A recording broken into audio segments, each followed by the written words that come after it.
Let's sew up a funzie onesie together. This is a youth size for my son.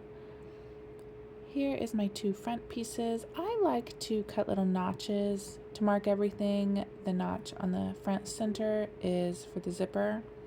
I didn't have one long enough. I was gonna make this one do. You can really use any zipper length as long as it's not too close to the front crotch piece. I also like to mark a little notch on the waist and the hip. You can even do the calf marking if you want. I just like to mark those so I can align them down the side, make sure I'm not easing anything in. I'm using this short little fur. It doesn't have hardly any stretch at all. I made exactly his size because I'm going to be taking listing pictures with it, and I always do everything exactly to the size chart. If I was making this for my son, not for a listing picture, I would have sized up because it has 0 stretch. It will fit just fine with 0 stretch on their size chart. But if you want extra growing room, which is always great when they're little, I would size up if it has 0 stretch. Cuffs need stretch. The neckband, if you're doing a neckband, I'm doing a hood here. The ankle cuffs and wrist cuffs need stretch. They must have stretch. So grab something stretchy for those if you chose a furry fabric like mine with no stretch. If you chose a furry fabric too, just a reminder, there's usually a nap, so that means you have to cut everything going the same way. If not, it will look different. What we're going to do is put these right sides together, and we're going to stitch from the bottom crotch up to our zipper point. I give suggested zipper lengths. Those are the easiest to find zipper lengths, close to about the right length. Again, you can make it a little bit longer, a little bit shorter, depending on what you have. I was going to make this one work because I had it and it matched a little bit. So it's a little shorter. You can see it's above the little notch marking. And you know what? I changed my mind, y'all. I had a navy blue one. So here I am changing my mind. I had a navy blue one and I didn't want to shorten it. It was too long, as you can see, to use it as is. So what I did was, here's the notch. I sewed to the notch. I marked that on the zipper, and you want the zipper stop a little bit below where you stop sewing. So I marked that zigzag stitch. I'm just going to cut it off here. And then I'm going to cut the teeth out from the center underneath that new little stop that I just made. Don't use your favorite scissors if you're using scissors like me. And now what you need to do is finish off those edges so they don't fray. The quickest and easiest way is just to use a little lighter. I keep one in my sewing room for things just like this. It's nylon, so you just scorch it a little bit and it will melt the edges where you scorched it, and then it won't fray. So it's really quick and easy to shorten it. If, like me, you don't think you want to, it's really worth it, honestly. You can, again, I went past the notch just a little bit. You can go all the way down where it's straight. You just don't want your zipper curving underneath the body or it's going to be uncomfortable. So again, you stitch from the crotch up a tiny bit past where your zipper stop is on the bottom. Your zipper top should be 1/2 inch from the neckline's raw edge, and that just gives you a 1/2 inch to sew whatever neckline option you're doing, either the hood or the neckband. I like to fold the extra zipper tape back, and I even like to use a lighter again to scorch it just a tiny bit, melt it, and then I just hold it together and it melts it, holding it in place. It's not necessary, it just holds it for you, and I find it easier. You can just stitch your zipper tape into the seam allowance. You don't have to fold it back like I'm doing. So whatever you prefer. You want that zipper stop. So that little tiny metal piece that stops the zipper from flying off the top, you want that 1/2 inch from this raw edge on the neckline. Right here. And that's just our seam allowance again, so that we can attach either the neckband or the hood. If your fabric has any stretch, you're going to want to put an inch strip of interfacing on the wrong side of this front center piece from the top center point all down where the zipper is going to be. Mine doesn't have any stretch, so I didn't add it. Again, you're going to go just past where you stitched, so you're going to open your seam allowances up here and pin or clip it just to this seam allowance. Now if you're you can baste this here or give it a stitch. If you're new at doing zippers, I would suggest basting, just because you want to make sure it's nice and perfect before doing your final stitch. So you can baste this here. If you have a fabric that will hold a press, after you stitch from the crotch to your zipper point, you can continue pressing your seam allowance all the way up to the top, and that will help make your top stitching step a little bit easier. Mine was fur, so there was no way I was going to press or hold a press. Now we're just going to repeat on the opposite side. Again, the zipper stop needs to be 1/2 inch from the top. I'm just very meticulous here, making sure the top necklines and the zipper stops are aligned perfectly. Even though my fabric doesn't stretch, I am very careful to make sure everything's aligning here. Even that bottom part, you don't want to accidentally twist a little bit further up or down. It'll make your zipper look a little bit wonky. If your fabric has stretch and you don't use interfacing, that's where you're going to get those zippers that are look wavy. Okay, so make sure if your fabric has any kind of vertical stretch that you're using a little bit of interfacing. So we're just going to baste this on. Make sure you're only getting the opposite zipper tape and the opposite seam allowance down here. What we're going to do now is, if your fabric could hold a press, it should already be pressed to the seam allowance, and you're just going to let it repress, and you can pin along the zipper tape. Mine, again, doesn't hold a press, so I didn't press it.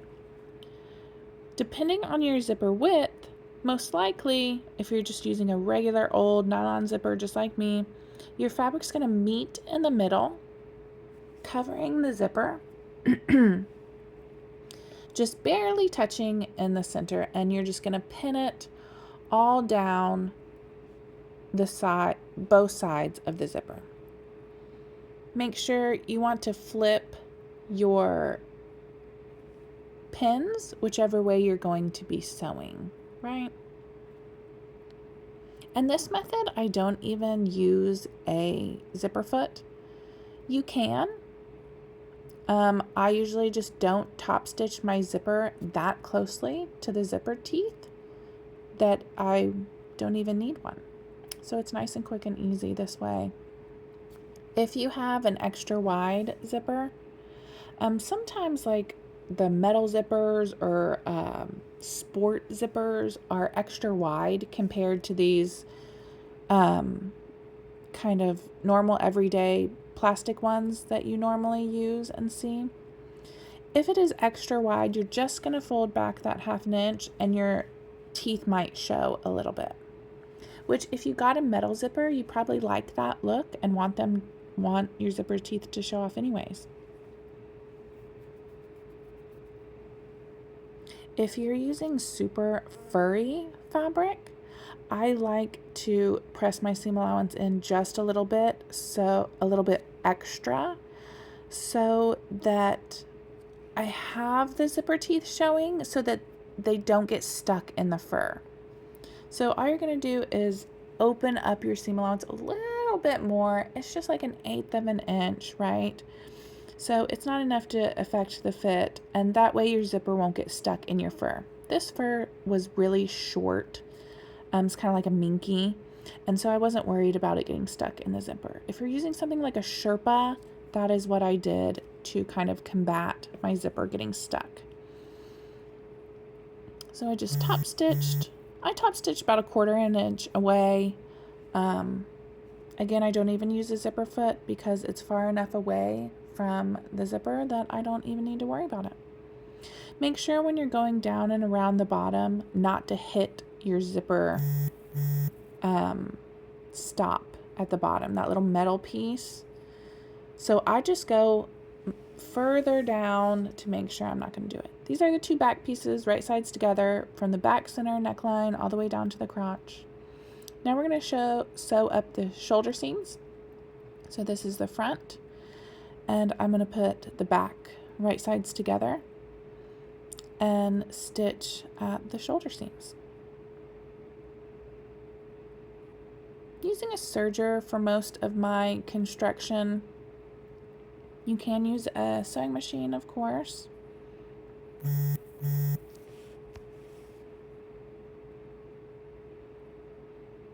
Next, we're going to add the sleeves.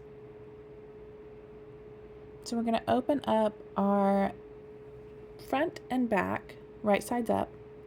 Then we're going to grab our sleeve, and we're going to make sure that with right sides together, our double notch is towards the back piece, and our single notch on the sleeve is toward the front. We're going to align the center notch of our sleeve cap to the shoulder seam, like this. Then we're going to work either corner, back or front. Again, double notch goes to the back. So we're going to match corners, pin or clip together, and then just ease in the rest. There's not a ton of easing in this. It's a really loose fit, and it's made to have a slight stretch like fleece, and there's never much ease in sleeve caps for knit garments. There is a little bit of easing in, but it's mostly just the opposite curves. I'm going to stitch along the sleeve, then we're going to repeat with the other sleeve. Now we're going to stitch down the side seams. If you're doing inseam pockets, this is where you want to add your inseam pockets. If you're doing kangaroo pockets, you're going to add those at the very first step. All right, so side seams, we're just going to align the wrist, the armpit, and then again, I like to make little notches at the waist markings and hip markings. It just helps me make sure I'm not easing anything, especially with like those more difficult fabrics like Sherpa. And some furs, this fur was really easy to work with because it had a really short little fur, and there was no stretch. Some furs can really be challenging. So anything to help you, make sure you're keeping everything nice and tidy. And a notch is so quick and easy. You can also stick, a clip on there to mark. Now we're going to do the inseams. See how quickly this comes together? The zipper is really quick and easy on this one. And after that, it's such a quick sew. There's cuffs everywhere. There's no hemming. It's so nice and easy. I'm going to align at the crotch points and then at the ankles. And like all pants, the back angle is different than the front angle. So you're going to have to slightly ease in the back thigh to the front thigh. It's not by much. This is a really loose pattern, so there's not a ton of easing here. We're going to stitch all along the seam. All right, now we are going to do all of the cuffs. So I'm going to grab all 4 pieces, my ankle cuffs and my wrist cuffs. And make sure that your cuffs have some stretch and that they're going along the width of the pieces. So here's my stretch.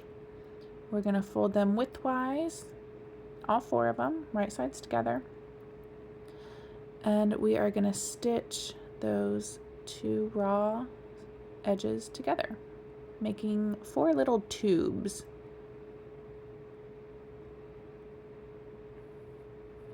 Now that they're stitched, we're going to fold them wrong sides together vertically, and we have a little cuff.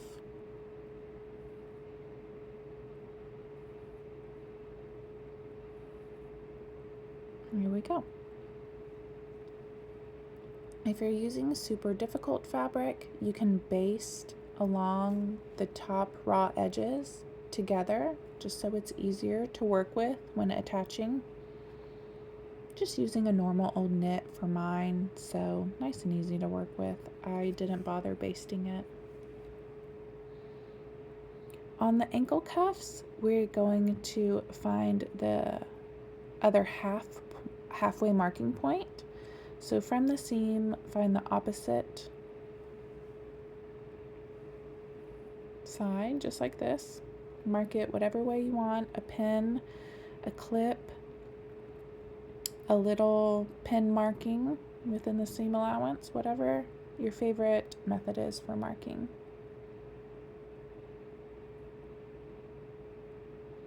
On the sleeve cuffs, it actually has a little notch already on the pattern piece, marking the center.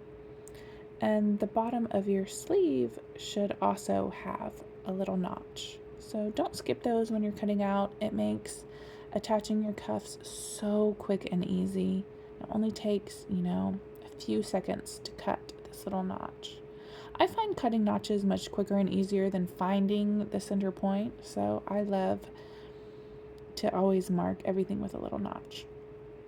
For your ankle cuffs, we're gonna go from the inseam, and that's going to match up with our seam on the cuff. Then we're gonna find the opposite point, and it is on the back leg in most of them, because the back leg is slightly wider than the front. Some of the U sizes, the difference is so minuscule that, it's really a really tiny difference. But the bigger sizes, the adult sizes, the difference is a little bit bigger. So make sure you find the center point and not just use that outer seam. And the ankle cuffs stretch quite a bit to match the ankles, as you can see. If you don't have super stretchy cuff material, say you're using like a fleece, which is fine, you can use a fleece for the cuff, you might have to gather that ankle using a gathering stitch if you can't get your cuff to stretch all the way. The sleeve cuffs, as you can see, don't stretch quite as much. The arms aren't as loose as the legs to the cuff. So you'll be fine with any fabric with any kind of stretch on the sleeve cuffs. You won't need to run that gathering stitch. And even with fleece, I found I could stretch most of the ankles just fine. But every once in a while, the fabric that I picked for my cuff just didn't quite stretch all the way for the ankles, and I had to run a little gathering stitch to gather to the cuff. Stitch all the way around on all the cuffs and then just flip them down. Now I'm turning it all right sides out, and it's time to finish off our neckline. We're almost done.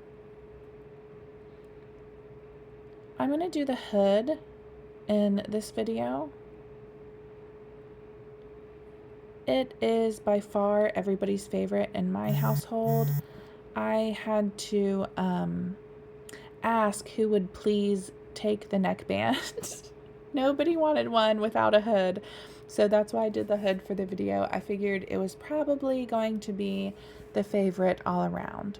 So 2 hood pieces, and you're gonna stitch down this back center seam, open up, right sides up, and then the band along the front, you're going to fold wrong sides together vertically like this. And then it's a 1-to-1 match to the edge of your hood. So like I said, my fabric doesn't have any stretch. That's fine. No problem. This little band piece doesn't need stretch. It's just 1-to-1. So you're just going to match the center point of the hood band to the center seam on the top kind of forehead area. And then you're going to match the corners and just pin all along. Of course, the hood kind of has a curve where the hood band doesn't, so it does ease in a little bit. It shouldn't be much at all though. Nice and easy step here. Then we're just going to stitch these together. You can fully line the hood if you want. If you want to fully line the hood, you would stitch your main hood to one side of the hood band, and then your lining hood to the other side, and then baste them together around kind of the neckline area, the bottom raw edges of the hood. I didn't do the pattern like that. I live in Texas. The thought of lining this hood just seems so hot to me. But if you want a pretty finish, or it goes with the look that you want, you can definitely line it. Maybe you live somewhere cold and the thought of a lined hood sounds super cozy.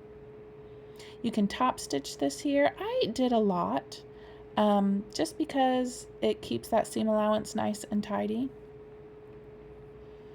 Next up, we're going to attach it to this neckline. I like to turn my main pieces inside out. I just think it's slightly easier. Is that in my head? I don't know, maybe. But I just find it easier, so I turn it inside out. And then I put my hood right sides together to this main piece along the neckline. The back center seam of the hood is going to align to the back center seam on our back pieces. And then again, this hood is 1-to-1, so even though my fabric doesn't have any stretch, it's perfectly fine. The neckline does curve a little bit more than your hood, so again, there'll be some easing, but it won't be much. I'm going to be really careful in aligning the fold of your hood to the fold on that little seam allowance. When I top stitch my zipper, I continue the top stitch all the way to the raw edge, so it's holding that fold in place for me. There's nothing holding the fold perfectly aligned in the hood, so if you want to quickly baste that little folded band so it stays still, especially if you have fabric that's wanting to move around on you a lot, that would make this a little bit easier. Now, something that I never, ever skip is I baste the front few inches of the hood to the neckline. Then I check it on both sides to make sure it's looking perfect enough that I am happy with it. So I just stitch right here, then I flip it up, make sure these 2 front center edges are aligned perfectly, perfectly enough for me, right? Perfect to my eye. So I stitch just right here, flipped it up. Okay, that looks great to me. They're aligning. I'm happy. Now I'm going to make my final stitch all the way around the rest of the hood. I absolutely recommend not skipping that step. It's really easy to tell with your eye if those little points are off. I like to top stitch my seam allowance down so it never pokes up above the zipper at the neckline there. I hope you enjoyed sewing up this Funzie Onesie with me. They're pretty quick and easy. My kids adore these kind of pajamas. A sweatshirt fabric can make a nice, cute, cozy outfit. I added some ears in for quick costumes. If you sew one up, don't forget to share.